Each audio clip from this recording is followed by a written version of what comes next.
ఊరుండదు. పైకి పాడబడ్డ chemical factory మాదిరి కనిపిస్తోంది. చూసే వాళ్ళకది ఏదో గోడౌన్లా కనిపిస్తుంది.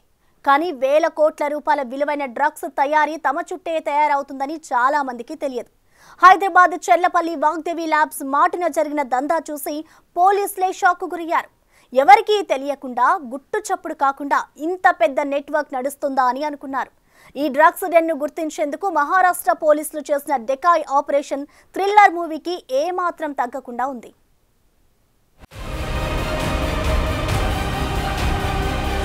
ఇది చెర్లపల్లిలోని వాగ్దేవి ల్యాబ్. నేమ్ బోర్డు ఉండదు. చూడ్డానికి పాడుబడ్డ కంపెనీలా ఉంటుంది. లోపలంతా పెద్ద పెద్ద డ్రమ్ములు. బయటి నుంచి చూసిన వారికి ఏదో కెమికల్స్ నిల్వ చేస్తున్నారనుకుంటారు. కానీ లోపల తయారు చేసేది మెఫిడ్రోన్ డ్రగ్.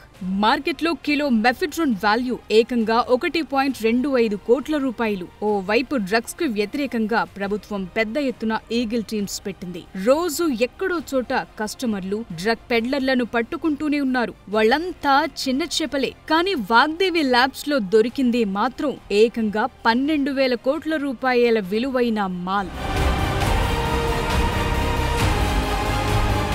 మరి మన పోలీసులు, మన ఈగిల్ టీమ్ కు దొరకని ఈ ల్యాబ్ ముంబై క్రైమ్ బ్రాంచ్ కు ఎలా దొరికింది? అక్కడే సినీ ఫక్కీలో సాగిన డెకాయ్ ఆపరేషన్ ఉంది. ఈ డ్రగ్ డెన్ను పట్టుకోవటానికి చాలా షార్ప్ గా ఆలోచించాల్సి వచ్చింది. ఆగస్టు 8 నుంచి స్టోరీ మొదలైంది. ఫాతిమా మురాద్ అనే 23 ఏళ్ల యువతిని పోలీసులు పట్టుకున్నారు. ఆమె వద్ద 23.97 లక్షల విలువ చేసే 105 గ్రాముల మెఫిడ్రోన్ దొరికింది. ఆ యువతి బంగ్లాదేశీ అని తేలటంతో కేసును సీరియస్ గా తీసుకున్నారు. అసలు ఈ డ్రగ్ ఈమె దగ్గరికి ఎలా వచ్చింది? ఇది ఫస్ట్ క్వశ్చన్. ఆమె ఇచ్చిన సమాచారంతో చాలా దశలు దాటుకుంటూ వచ్చారు. మధ్యవర్తులు, డ్రగ్ పెడ్లర్లు, ఇలా చాలా మంది తగిలారు. ఈ నెట్వర్క్ లో దశల వారీగా డ్రగ్స్ సరఫరా జరుగుతుందని గుర్తించారు. ఒక స్టేజ్ లో ఉండేవారికి మరో స్టేజ్ లో ఉండేవారికి సంబంధం ఉండదు. పుష్ప మూవీలో చూపించినట్లు ఇదంతా వాగ్దేవి ల్యాబ్ ఓనర్ శ్రీనివాస్ విజయ్ ఓలేటి తెలివి. మరి ఫాతిమా ద్వారా రెహమాన్ షేక్ ను అరెస్టు చేశారు.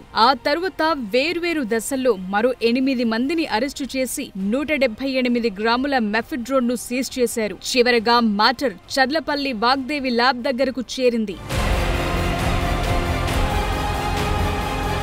చూడ్డానికి పాడుబడ్డ కంపెనీ. ఇక్కడ ఎంత సరుకుంటుందా అని డౌట్ పడ్డారు ముంబై క్రైమ్ బ్రాంచ్ పోలీసులు. కూలీలు లోపలికి బయటకు రావటం గమనించారు. మొత్తం మ్యాటర్ బయటకు రావాలంటే లోపల ఏం జరుగుతుందో తెలియాలి. లోపలికి వెళ్లటం ఎలా అని ఆలోచించారు. లారీ డ్రైవర్లు, క్లీనర్లు కూలీల రూపంలో 2 రోజులు మకాం వేశారు. మ్యాటర్ రాబట్టారు. ఈ కంపెనీలో డైలీ లేబర్లను వాడుతున్నట్లు ఐడెంటిఫై చేశారు. అంటే ఇవాళ పనికొచ్చిన వాళ్లు మరుసటి రోజు రారన్న మాట. వారిని పిలవరు కూడా. ఎందుకంటే డైలీ కూలీలుగా వాళ్లే ఉంటే మ్యాటర్ తెలిసిపోతుంది. కాబట్టి పనికొచ్చిన వారికి కంపెనీలో ఏం తయారవుతుందో తెలియకుండా జాగ్రత్తలు తీసుకున్నట్లు పోలీసులు గుర్తించారు. సిటీలో డైలీ లేబర్ అడ్డాలు చాలా ఉంటాయి. అలా రోజుకు అడ్డా నుంచి తరలించటాన్ని గుర్తించారు. వాళ్ల వెనకాలే వెళ్లి ఓ కానిస్టేబుల్ ను ఈ నెల 5న కూలీల గుంపులో చేర్చారు. అక్కడే డెకాయ్ ఆపరేషన్ జరిగింది. లోపల డ్రగ్స్ పెద్ద ఎత్తున తయారవుతున్నట్లు పసిగట్టారు.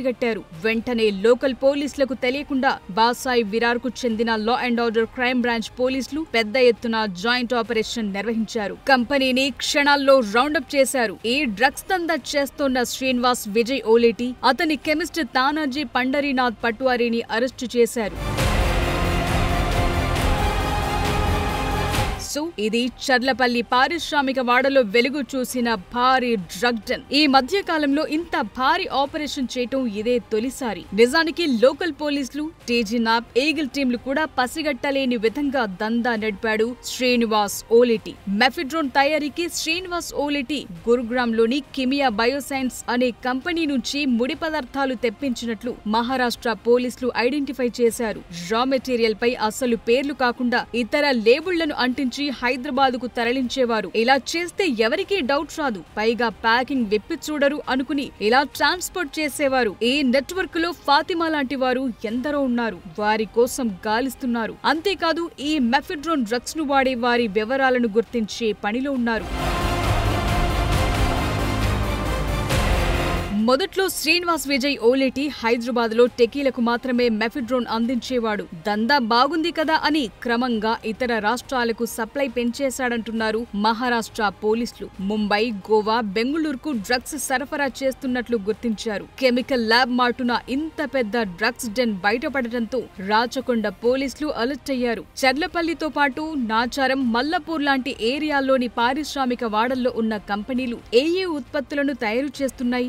ఖాళీగా ఉన్న కంపెనీలేంటి? పాడుబడ్డ కంపెనీలను మూసేసి ఉంచారా? అందులో ఏవైనా పనులు చేస్తున్నారా? ఏ కెమికల్స్ నిల్వ చేస్తున్నారు? ఎక్కడి నుంచి తెస్తున్నారు? ఎక్కడమ్ముతున్నారు? ఇలాంటి వివరాలతో లిస్ట్ రెడీ చేస్తున్నారు. మెడిఫ్రిన్ తయారీకి ఉపయోగించే ముడి పదార్థాలు, రసాయనాల డ్రమ్ములను మహారాష్ట్ర పోలీసులు సీజ్ చేశారు. కంపెనీ దగ్గర పోలీస్ పికెట్ ఏర్పాటు చేశారు. అంతకు ముందు రకరకాల బిజినెస్ లు చేసిన శ్రీనివాస్ ఓలేటికి అవేవీ వర్కౌట్ కాలేదు. తానాజీ అనే కెమిస్ట్ దొరకటంతో గేమ్ నడిపించాడు. చాలా డ్రగ్స్ తయారు చేసే దందా షురు చేసి అడ్డంగా దొరికిపోయారు. ఈ ఆపరేషన్ లో మొత్తం 13 మందిని అరెస్టు చేశారు. అటు చర్లపల్లిలో బయటపడ్డ డ్రగ్స్ డెన్ వ్యవహారంపై narcotics control bureau NCB focus పెట్టింది. పోలీసులు సీజ్ చేసిన మెఫిడ్రోన్, లిక్విడ్ కెమికల్స్ సహా అన్ని ఆధారాలను ఎన్సీబీ అధికారులు కలెక్ట్ చేయనున్నారు. మరోవైపు Telangana pollution control board, excise అధికారులు చర్లపల్లిలోని వాగ్దేవి లాబొరేటరీస్ లో సోమవారం సోదాలు చేశారు. కంపెనీలో తయారు చేస్తున్న కెమికల్స్, వ్యర్థాలు, సింథటిక్ డ్రగ్స్ కు సంబంధించిన శాంపిల్స్ సేకరించారు. సో ఇదొక్కటే కాదు, లెక్కకు మిక్కిలిగా డ్రగ్స్ దందాలు బయటకొస్తూనే ఉన్నాయి. వాటిని బర్స్ట్ చేస్తూనే ఉన్నారు. కొనేవాళ్లు ఉన్నంత కాలం ఈ దందా ఇలాగే సాగుతుందన్న అంచనాలున్నాయి. అయితే తయారీకి చెక్ పెట్టేలా నెక్స్ట్ లెవెల్ ఆపరేషన్స్ కు ఈగిల్ టీమ్ రెడీ అవుతోంది. డ్రగ్స్ దందా పక్కనే జరుగుతోంది, ఎందుకు పట్టుకోవట్లేదు? ఇలాంటి ప్రశ్నలు అడగడం ఈజీనే, కానీ నిజానికి ఇలాంటి డ్రగ్స్ డెన్లను సకాలంలో గుర్తించడం చాలా కీలకం. పైకి చూస్తే ఇవి కెమికల్స్ మాత్రమే, అయితే కెమికల్ కాంబినేషన్తో సింథటిక్ డ్రగ్స్ తయారవుతుంటాయి. సరిగ్గా అప్పుడే మాటు వేసి పట్టుకోవాల్సి ఉంటుంది. ఇది అందరూ అనుకున్నంత ఈజీ టాస్క్ కాదు. ఎవరికీ దొరకకుండా డార్క్ వెబ్, క్రిప్టోల్లో డబ్బులు ట్రాన్స్ఫర్ చేస్తున్నారు. మరి మన ఈగల్ టీమ్ ఇలాంటి డ్రగ్ డెన్లను ఐడెంటిఫై చేసేలా ఎలా వర్కౌట్ చేస్తోంది? అచ్చం వాగ్దేవి ల్యాబ్స్ విషయంలో మహారాష్ట్ర పోలీసులు చేసిన ఆపరేషన్ మాదిరిగానే గతేడాది కూకట్పల్లిలో ఎండీఎంఏ డ్రగ్ డెన్ ను కేరళ పోలీసులు ఛేదించారు. త్రిశూర్లో ఓ వ్యక్తి నుంచి 2.5 కిలోల ఎండీఎంఏను సీజ్ చేశారు. అతడి విచారణలో ఆ డ్రగ్ హైదరాబాద్ నుంచి సప్లై అయినట్లు గుర్తించారు. అక్కడి నుంచి తవ్వుతూ వస్తే మ్యాటర్ కూకట్పల్లిలో తేలింది. ఓ కెమికల్ ఫ్యాక్టరీలో ఇదంతా జరుగుతున్నట్లు గుర్తించారు. గతేడాది ఆగస్టు 28న కేరళ పోలీసులు ప్రత్యేక బృందంతో హైదరాబాద్ వచ్చి నరసింహరాజు సహా 6గురిని అరెస్టు చేశారు.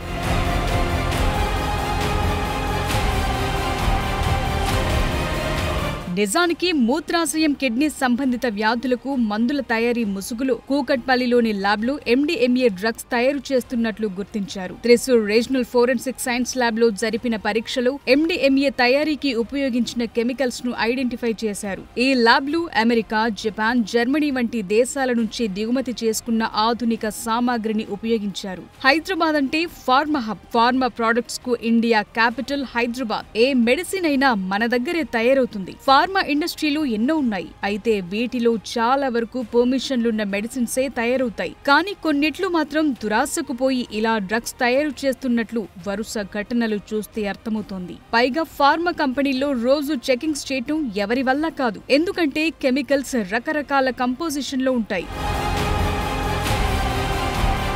అక్రమంగా డ్రగ్ తయారు చేసే డెన్లను ఛేదించడం అత్యంత సవాల్తో కూడిన పని. కొన్ని రసాయనాలను ఒక దశ వరకు చట్టబద్ధంగా ఉపయోగించొచ్చు. వాటిని ఎవరు ఏమీ అనలేని పరిస్థితి. అయితే ఆ తరువాత చేసే రకరకాల కెమికల్ మిక్సింగ్ తో సింథటిక్ డ్రగ్స్ తయారవుతుంటాయి. ఇక్కడే గోల్మాలంతా ఉంటుంది. తయారీ, ప్యాకింగ్, డిస్ట్రిబ్యూషన్ 2 రోజుల్లోపు పూర్తవటం వల్ల ఇలాంటి ముఠాలను, డెన్లను పట్టుకోవటం కష్టంగా ఉంటుంది. కొన్ని సందర్భాల్లో నిందితులు ఆధారాలను నాశనం చేయడానికి ఫ్యాక్టరీలను కడిగిస్తున్నారని ఈగిల్ అధికారులంటోన్న మాట. అనుమతులు లేని ఫార్మా కంపెనీలు కెమికల్ స్టాక్ ను దుర్వినియోగం చేస్తూ మెఫిడ్రోన్, ఎండీఎంఏ వంటి సింథటిక్ డ్రగ్స్ తయారీకి ఉపయోగిస్తున్నాయి. పైగా ఈ లావాదేవీలు ఎవరికీ దొరకకుండా dark web, digital platforms, crypto currency రూపంలో చేసుకుంటున్నారు. మాదక ద్రవ్యాలు ఏ రూపంలో ఉన్నా కట్టడి చేసే పని మన దగ్గర పెద్ద ఎత్తున సాగుతోంది. ఫర్ ఎగ్జాంపుల్, జూలై 1 నుంచి సెప్టెంబర్ 7 మధ్య సంగారెడ్డి జిల్లాలోని జిన్నారం, సూరారం, గుమ్మడిదల, ఫసల్వాడి, మద్నూర్ వంటి ప్రాంతాల్లో 11 రకాల ఆల్ఫ్రాజోలం తయారీ యూనిట్లను ఛేదించారు. ఈ యూనిట్లు కెమికల్ ఫ్యాక్టరీల ముసుగులో నడుస్తూ తయారు చేస్తున్నవే. నిజామాబాద్ పోలీసులు మహారాష్ట్రలో కొంతమంది నిందితులను అరెస్టు చేసిన తరువాత పాడుబడ్డ ఫ్యాక్టరీలలో ఆల్ఫ్రాజోలం తయారీ జరుగుతోందని గుర్తించారు. ఈ యూనిట్లు లైసెన్సులు లేకుండా చట్టవిరుద్ధంగా నడుస్తూ భారీ లాభాలు ఆర్జిస్తున్నాయని గుర్తించారు. ఎన్డీపీఎస్ చట్టం ప్రకారం 100 గ్రాముల కంటే ఎక్కువ ఆల్ఫ్రాజోలం కమర్షియల్ క్వాంటిటీగా చూస్తారు. ఏపీ, తెలంగాణలో ఈగిల్ టీమ్స్ డ్రగ్ రాకెట్లకు చెక్ పెట్టడంలో యాక్టివ్ గా పనిచేస్తున్నాయి. ఆగస్టు 26న హైదరాబాద్ మహీంద్రా యూనివర్సిటీలో 4 విద్యార్థులను అరెస్టు చేసి 1.15 కిలోల గంజాయి, 47 గ్రాముల ఓజీ వీడ్ను స్వాధీనం చేసుకున్నారు. ఈ ఆపరేషన్ లో 50 మంది విద్యార్థులు డ్రగ్స్ కు అడిక్ట్ అయినట్లు గుర్తించారు. జూలై 26న బాటసింగారం ఫ్రూట్ మార్కెట్ జంక్షన్ లో 5 కోట్ల విలువైన గంజాయిని సీజ్ చేశారు. ఆ ఆపరేషన్ లో ఒడిశా నుంచి మహారాష్ట్రకు, ఆంధ్రప్రదేశ్ మీదుగా జరుగుతున్న అంతర్రాష్ట్ర డ్రగ్ ట్రాఫికింగ్ ర్యాకెట్ ను ఛేదించారు. ఆగస్టు 4న శంషాబాద్ వద్ద బెంగళూరు హైవేలో 4.2 కోట్ల విలువైన గంజాయిని పట్టుకున్నారు. ఆగస్టు 26న ఈగిల్ టీమ్స్ గచ్చిబౌలి పోలీసుల జాయింట్ ఆపరేషన్ లో రేవ్ పార్టీని ఛేదించి 20 గ్రాముల కొకైన్, 3 గ్రాముల MDMAని స్వాధీనం చేసుకున్నాయి. ఈ ఆపరేషన్ లో 6గురిని అరెస్టు చేశారు. రంగారెడ్డి జిల్లా శంకర్పల్లిలో ఉన్న ఎక్ఫై డీమ్డ్ యూనివర్సిటీలో సెప్టెంబర్ 5న ఈగిల్ టీమ్స్ దాడులు చేశారు. ఈ ఆపరేషన్ లో 8 మంది విద్యార్థులు గంజాయి పాజిటివ్ గా తేలారు. ఏపీలో ఈగిల్ టీమ్స్ కూడా డ్రగ్ నియంత్రణలో కీలక పాత్ర పోషిస్తున్నాయి. రాజమండ్రిలో గంజాయి సరఫరా నెట్వర్క్ ను ఛేదించడంలో విజయం సాధించాయి. ఏడాది కాలంలో 1820 డ్రగ్ కేసులను నమోదు చేసి 53,097 కిలోల గంజాయిని స్వాధీనం చేసుకున్నారు. ఈ కేసుల్లో 5,045 మంది నిందితులను అరెస్టు చేశారు. 815 వాహనాలను సీజ్ చేశారు. సో అంతర్రాష్ట్ర డ్రగ్ ట్రాఫికింగ్ నెట్వర్క్లను పూర్తిగా నిర్మూలించడం సవాల్తో కూడిన పని. ఒడిశా, మహారాష్ట్ర, ఉత్తరప్రదేశ్ నుంచి గంజాయి సరఫరా, స్థానికంగా డ్రగ్ వినియోగం పెరుగుతుండటంతో ఈగిల్ టీమ్, ఇంటెలిజెన్స్ టీమ్స్ ఇతర రాష్ట్రాలతో సమన్వయాన్ని మరింత పెంచుకోవాల్సి ఉంది. హైదరాబాద్ సహా చాలా వర్సిటీల్లో విద్యార్థుల్లో డ్రగ్ వినియోగం పెరుగుతుండటంతో ఈగిల్ టీమ్స్ అవగాహన కార్యక్రమాలను నిర్వహిస్తున్నాయి. నషాముక్త్ భారత్ అభియాన్ లో భాగంగా అవేర్నెస్ తీసుకొచ్చి పనులు చేస్తున్నారు. Say no to drugs. ఇది అందరి సామాజిక బాధ్యత.